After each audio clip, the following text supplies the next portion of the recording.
Hey guys, welcome back.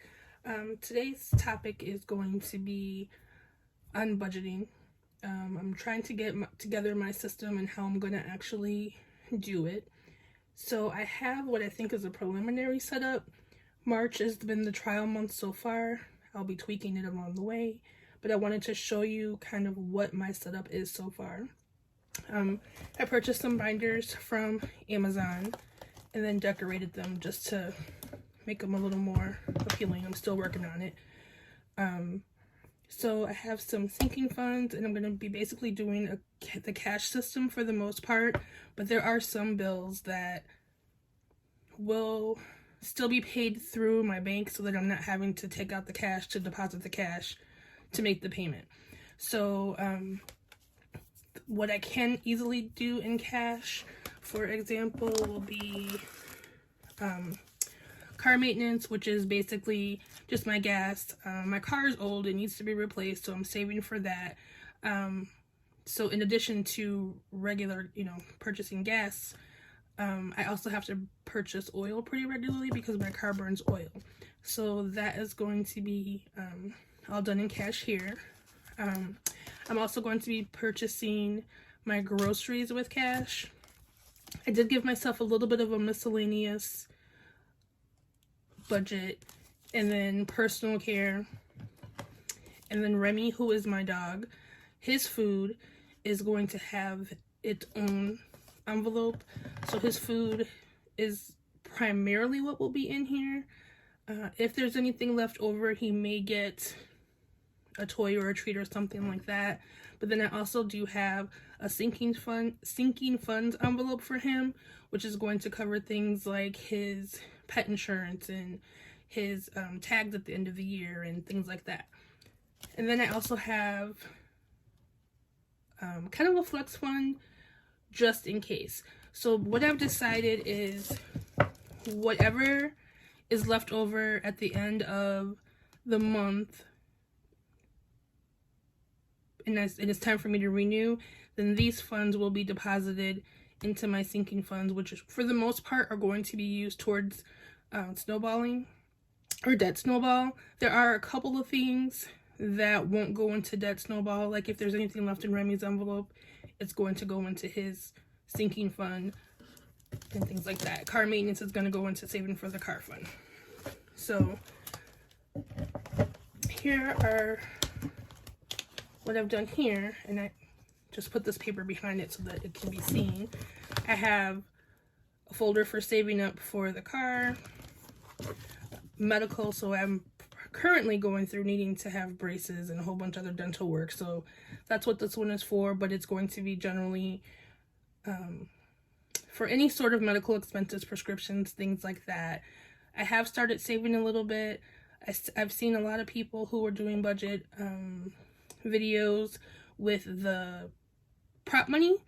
So instead of spending money on buying something that I didn't truly need, I took money from a Monopoly type game and just laminated it and made my prop money from there. So it's not going to look like real money, which is a nice effect that I see in a lot of other people's videos. However, since my main priority is paying off my debt and having an actual net worth, I'm not so much concerned about that aspect of it. I am starting to work on an emergency fund as well, and then for down payment for a house, or also anything that may need to be fixed up where I currently am. For investments, my utility bill has been ridiculous this winter, so instead of doing the budget plan, since I'm hoping that it'll start to go down now that it's March, I'm going to put a little bit of money aside each month so that when we get to winter next year, hopefully it'll be a little more manageable because I'll have some money saved up towards it. And then of course, saving for a vacation, which as nice as it would be, it's not a high priority right now, but I do want to save towards it. And then in the back here, I have all of my credit cards. If I've managed to pay them off, I have a paid sticker across it, and then I have the ones, so pretty much all of my store cards have no balance, and I've been able to keep it that way. It's primarily my debt comes from major credit cards and student loans. My student loans are ridiculous. So right now I'm just tackling getting rid of credit cards and any loans that I have, and then I'll have to tackle student loans on a whole nother on its own. I do have my student loans currently in income-based repayment so that my payments are manageable. And then with COVID, because my student loans are federal, they are currently not requiring a payment. And then I have just basically my paid stickers and my version of prop money in the back here. So when I get $100, $500, or $1,000, depending on the category, I can replace the actual money with prop money, because I don't want to have cash sitting around the house when it can be in the bank collecting interest, and then also for security reasons as well. I do, keep it in a fireproof safe, and I do have a dog here, so hopefully I don't really have to worry about the safety element of it. But then, if a fire were to happen or something like that, I would want to be protected, because there's no way that I'd be able to get that back. So that's the one binder. And then the other binder, I want to get ahead of the game and have fun started for my annual payments every year, so that when that payment comes up, I'm not caught off guard or trying to scramble or having to put it on a credit card, because I don't want to put any bills on a credit card going forward. So my annual payments would be like Amazon Prime, Remy's pet insurance can be paid yearly, and if I do that, it actually saves me money versus paying it monthly. Same with my car insurance. So I am actually moving Remy's insurance and my car insurance to paying up front, so that I'm saving money on both of those policies. My car insurance does actually come out of my bank account every month. Remy's payment, though, for his insurance was actually going onto our credit card, which I definitely don't want to continue to do that, because then I'm also paying interest on top of it. My coins, I keep my coins that I get back, and every time I go to the bank, I just make a deposit instead of keeping one big jar, because I don't want to have to go through having to count it later or having to deal with the change machine, because when we can go into the bank, there was always a line, and if I can just do it through the drive-through or with a smaller amount of change, I can do it with the teller. So that has been working out. So I, whenever I go to either cash out or switch money so that I can do this, I've just been depositing my change and then putting it in a savings account, so that I can keep track of how much change I've saved over the course of a year. It's just that I'm not having it here, collecting it in a jar, and then having to either carry a big heavy jar to be counted, or like I said, wait in line once I'm at the bank to make the deposit. And then I am keeping track of how much is in here. So with the coins, I just started saving them this month. Well, towards the end of February. So I'm actually just going to make it as of, oh, I have it on here, February 20th. So right now I've saved $14 and it looks like 42 cents and change. Then this is going to be for my debt snowballing. So if I have extra money, which I guess I never really have extra money since I am in debt, but when I have money left over from my cash envelopes, or if I get money for a Christmas or birthday or things like that, it can go into here so that I can put it towards making one larger payment. Instead of holding this money to the end of the year, I haven't quite decided, because right now there's not much in here, to decide if I'm going to make one larger payment towards whatever debt I'm working on paying off, monthly or quarterly. And then this is for dining out or entertainment, hanging out, girls' nights, just events, what have you. I'm working really hard on not eating out, because that will save money, but then also just being more mindful of how I'm spending my money. So I'm putting money aside to plan things ahead, and if I don't have the funds available, then I guess I'm just gonna have to start not doing things. Although with COVID right now, there hasn't been a whole lot going on, so I'm not too concerned about that. And then gifts, would be for any gift that's not for Christmas. Trying to save here to be able to plan my money and have a better plan of attack when it comes to buying, buying gifts. I'm not last minute or let me just put it on the credit card and then spending more than I should and things like that.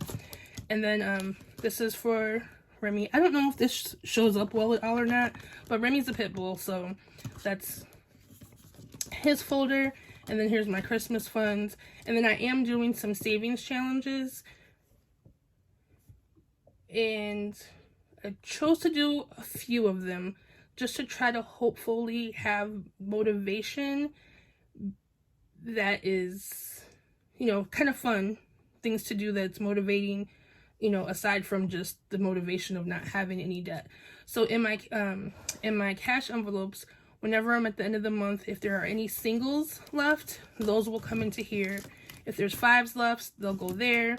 And then I'm sure if any of you have been watching any of the budgeting channels around, Saveopoly has been a big deal on there. So basically what I did was I cut this out in vinyl, put it on here just as the marker from my folder, but then also as far as playing the actual game, I did another cutout and I put that in my binder where I'm actually tracking everything.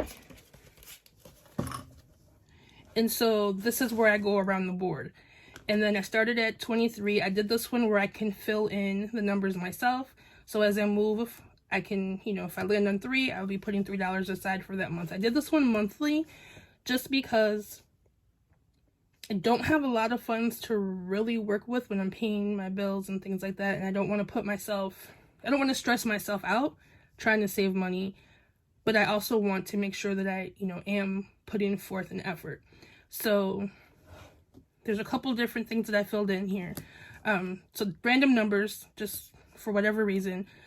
Triple, so if I land on a triple, whatever I roll next, I would have to pay triple that amount. So if I land on a 5, that's not that big of a deal. But if I land on 100, then I kind of, And then if I land on skip, then I'm not putting anything in for the month.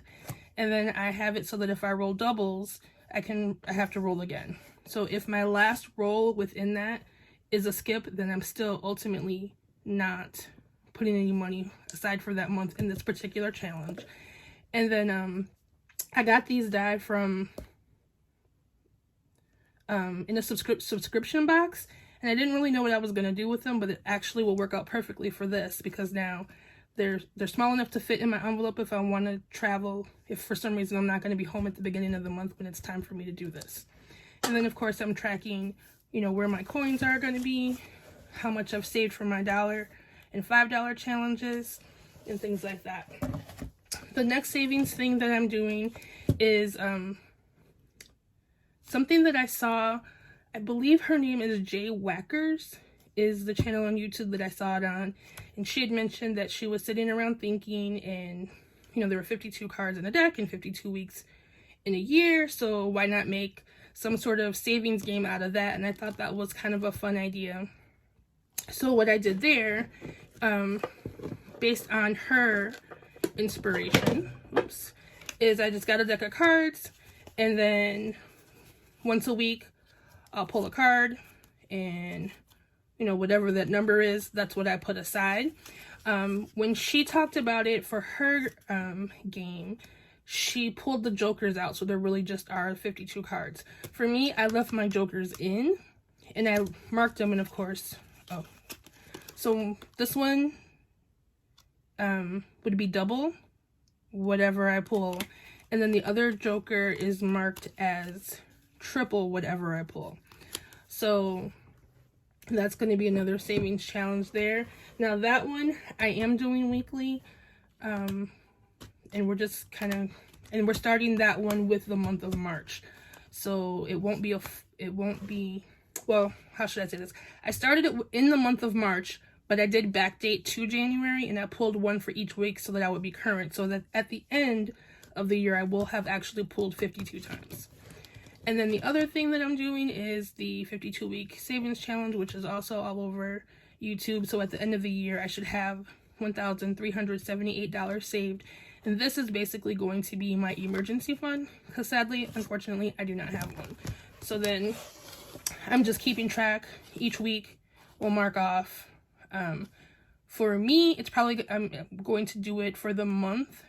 I'll just put whatever the total of weeks adds up so I can make one deposit, whether that's for my first paycheck or my second paycheck. I get paid twice a month, so it'll just be easier than trying to actually pay every week.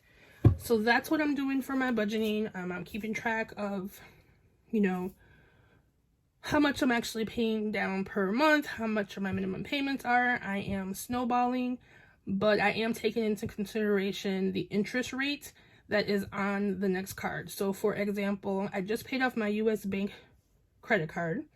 So then the next credit card with the lowest balance would have been my BCU credit card.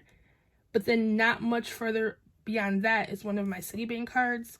My Citibank card has a much higher interest rate than my BCU credit card. And since the balances are not that far apart, I opted to make my regular monthly payments on my BCU card, but then snowball towards my Citi since it has higher interest.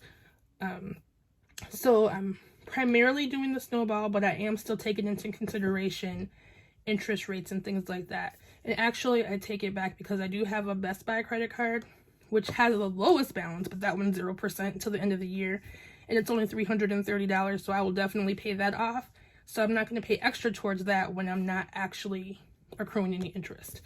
So if you have any questions about my budgeting or suggestions on ways to track or other games that might be fun and motivating to do, which I probably, depending on how things go, may not be able to incorporate too many more games and actually be able to afford putting it aside, I am open to suggestions. Thanks for watching, and we'll see you on the next one.